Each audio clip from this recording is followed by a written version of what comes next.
Hello humans and other species. I'm Batsy, and today we are going to take a look at this noisy bone meal farm I have behind me. We are going to check how it works, as well as what each section does. We will see how to import and set up this farm in our worlds, and how to fix any potential bugs and issues that the schematic cannon might cause.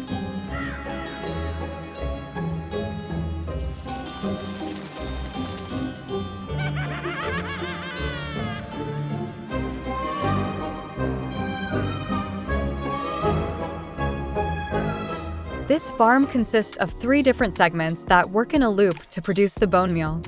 First, we want to generate either warped or crimson fungus, depending on what would you prefer as side product. In terms of bone meal production, it makes no difference at all.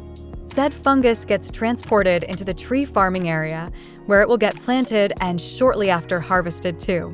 This section also needs to include a 27-block tall area above it for the trees to grow and to not break anything we could have in there.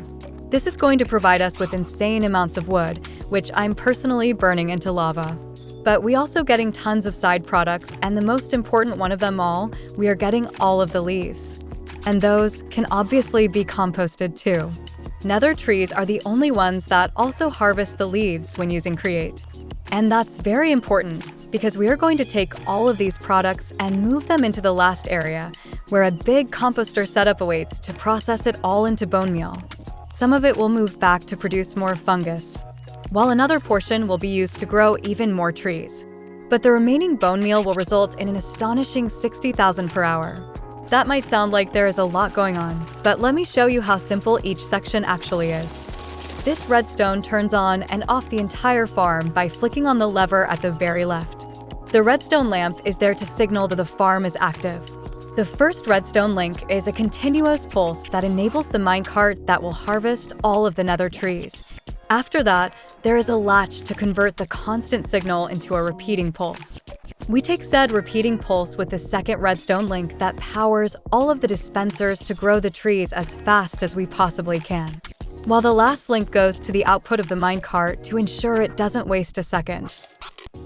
The last part of the redstone is a simple clock with 6 ticks offline and 4 ticks online that controls the cart for the fungus farm. That's the fastest speed I found, while still being reliable. Any tick quicker, and the cart simply starts to bug out. The concept of this segment is similar to a flower farm. We have 3 different dispensers underneath to make sure we can bone meal the entire platform, while everything else is connected to the minecart as part of the contraption. As the contraption phases in and out, the redstone blocks will trigger the dispensers, which in turn bone meals the ground and produces the fungus. After that, the encased fans simply blow the fungus forward to be stored. All of said fungus will then move along this belt where it's going to be fed to each one of the deployers to get planted in the tree farm. And even though it seems like there is a lot of fungus, the farm barely oversustains the consumption, which makes it a perfect rate. At the other side, we have a belt that transports part of the bone meal, which is going to be used to grow the trees that we just planted with the fungus. But there's a few things going on here, so let's take a closer look. This is how a single segment looks like, and we're using a total of 9 of these segments across the farm. At the bottom, we have a deployer that takes the fungus that we are producing and moves them upwards to be planted on the Nilium ground. To grow it into a massive fungus, we will make use of 2 different deployers, which will spam the bone meal at the fastest rate possible. To do that, they need bone meal in the first place, so we have some funnels and a combination of hoppers to achieve said goal. Growing the massive fungus comes with an issue. Sometimes, due to the Nilium ground having a block above it, in this case being the tree, it will have a chance to be converted into netherrack. In the same way that grass becomes dirt when the same thing happens. This is why we have a secondary warped Nilium on the side. If we bone meal the netherrack, it will revert back to being Nilium, and that will allow us to plant more fungus. To achieve that, we are using a Create observer to detect when netherrack appears. We take that signal and delay it by 6 seconds with a pulse repeater, just to make sure there is no tree still in there when we try to bone meal the block, in which case it wouldn't work. After said delay, the pulse routes back through a target block to trigger the bottom dispenser. Of course, this dispenser also needs bone meal to work, so we're taking some with a funnel and a series of hoppers. We could always spam the bone meal into the Nilium ground, since it will only get consumed when it gets converted to netherrack. But we would risk growing crimson fungus or the warped vines, in which case, the deployer wouldn't be able to replace them for the right kind of fungus, and the farm would essentially break.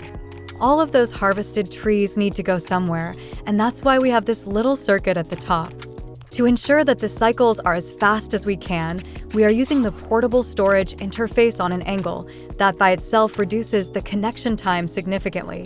Then we have a create observer pointing at the funnel, which will tell us when the first item goes through. That goes through a pulse extender set to 2 ticks, so the observer doesn't fire the circuit several times. Then it gets delayed by 14 ticks with a pulse repeater. And that goes directly into the outside interface via a default extender for that little bit more of stability. What this basically does it to cut short the connection with the cart at an interval set by me after an entire week of testing. By the amount of wood this is able to produce, this is the shortest amount of time we can set it to before the farm starts to backlog.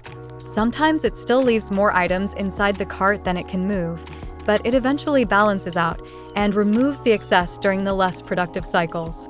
After extracting all of those items, they will get moved along the belts where they will get deposited into the composters. That will process all of the items into bone meal, and with that, the loop will start all over again. See what I meant? After checking the small parts, the whole farm becomes much easier to understand, doesn't it?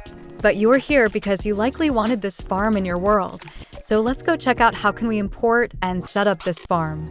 And obviously, the first step is to get the schematic. I will be leaving a link to it in the description below, so you can head there to download it. I'm going to call it Batsy, Warped Bone Meal. After you download the schematic, you will have to upload it in your world and either print it in Creative or use the schematic cannon after gathering all of the materials. For showcase sake, I will print it directly, but the result is the same. The very first thing to check are the vaults, because these always break, always. Just replace the ones that look buggy until the entire vault looks well connected. We will have to do the same with all of them. Once those look all right, nothing else should be broken. But if something doesn't work for you and you don't know how to fix it, you are welcome to leave a comment or check my Discord for some help. I have a section just for things like these. The obvious next step is to add some power to it, or this farm will never run.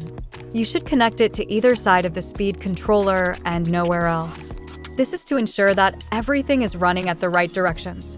The farm consumes almost 16,000 units, so you will need a steam engine or maybe a windmill and a bit. It's also important to note that you shouldn't rotate the schematic.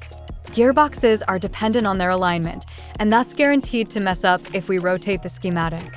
I printed the farm in an angle to make sure, and like I said, this belt is already running the wrong direction, so be careful with that.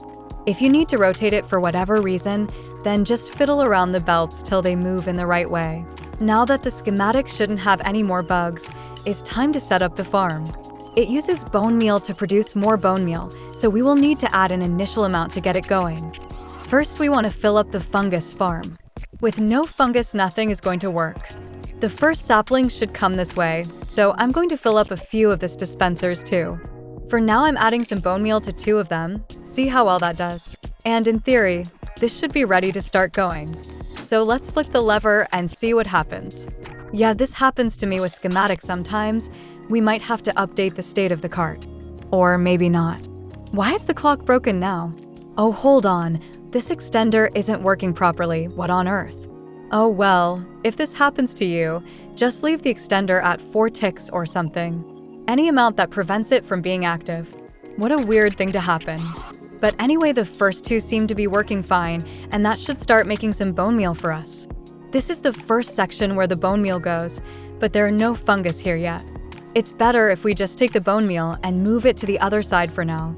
The fungus are filling nicely, so it's just a matter of moving the bone meal around a bit. I'm going to do that for maybe 10 minutes and see how things look. And sure enough, after 10 minutes of swapping bone meal around, the farm is fully functional.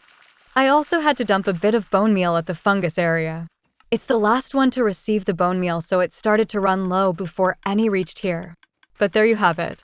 An oversized and over-engineered bone meal farm for more bone meal production that you will probably ever need. I hope it serves you well, and like I said before, don't hesitate to leave a comment or check my Discord if you have any issues with it. For now, I will go back to bed because I'm sick for the 10th time this year and I'm freezing. Now, how did this extender even broke? This makes no sense. The other farm has been running at 2 ticks for an entire week now. My PC is just haunted, I swear to gods.